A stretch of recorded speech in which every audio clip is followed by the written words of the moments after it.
So I'm going to start with the little black square and my big white square. And I'm going to kind of mark it so that the black square is in the middle of the white square. And then I'm going to be drawing some designs on my black square that I can cut out. Keep in mind we're cutting these out, so don't make them too complicated. And I want to make sure that I keep my corners intact. I think I'm going to make this kind of symmetrical, not quite. Now I drew it with a white colored pencil so you guys could see it better, but you could just draw it with a regular pencil. Now I'm going to take this and I'm going to cut out each shape. And as I do, I'm going to kind of leave it on my paper right where it should be by flipping it out.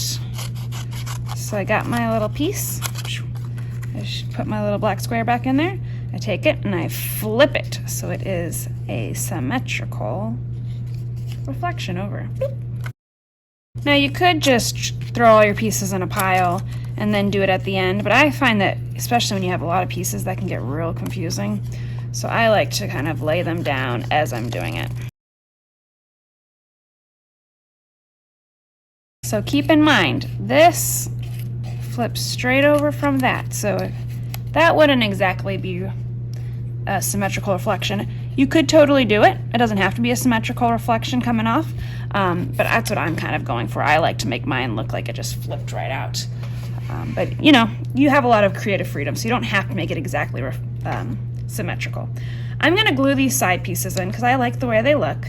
I'm going to start by gluing my main, well, not much of a square anymore. And actually, I'm going to kind of do it off to the side. I don't want to get extra glue on my white paper because sometimes that shows up. So I'm just going to get glue on my table or my background scrap. I'm going to line it back up and where I originally had it. Yay, I left all my corners. That makes it easy peasy. Make sure really to get down those edges. If you notice an edge isn't quite sticking down, just stick some glue on it and push that down. And if you did pencil, sometimes it's really nice to just kind of erase the extra pencil lines. Just be careful when you're doing that, you're not like ripping up those edges. It can be easy to do. Gentle, gentle. Now I'm gonna start gluing down some of my pieces. All right, I wanna make sure they're kind of lined up. Sometimes I need to flip them back. Great. So really you wanna make sure you're kind of gluing on the right side because it's so easy to glue on the wrong side. And it's not the end of the world by any means. As I said, it doesn't have to be a symmetrical reflection. It still would be a balanced piece even if it wasn't symmetrical, but I'm kind of going for it to be symmetrical. One way to keep that in mind is I'm putting glue on the side that has pencil this time. And I'm really trying to match up my corners. That's what I'm looking at. But one side looks all nice and crisp and black, and the other side has some pencil lines. And so I'm going to put the glue on the pencil lines this time. I didn't do that on my big piece. Lining up those corners. Boop. With glue stick, it's nice. You can kind of readjust it before it dries too much. And now I have these top and bottom triangles. I could totally do it like this. That'd be awesome. I'm going to show you how to do it, make it a little bit more complex if you would like, and that's to do like a double cut. So maybe I will do another triangle inside. I would draw it first. I just kind of do it. And so this one would reflect back into the piece. Oh, I love how that looks.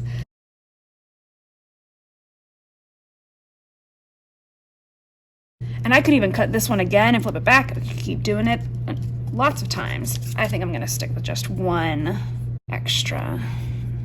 I'm going to do the same thing down here. You could do it by drawing your triangle ahead of time. I just think shapes and lines.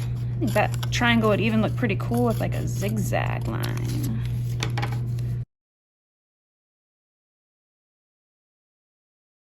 Wow, look at that. Hit any extra edges with a little bit more glue if they're sticking up, and then really press it down after you glue it. That kind of helps it. If you really put some pressure on the pieces. I love how that looks. If you can see your edges, I sometimes like to get those erased too. And then you can sign it in the corner. And you have a really fun and interesting looking Notan design with some positive and negative shapes made. Awesome, y'all.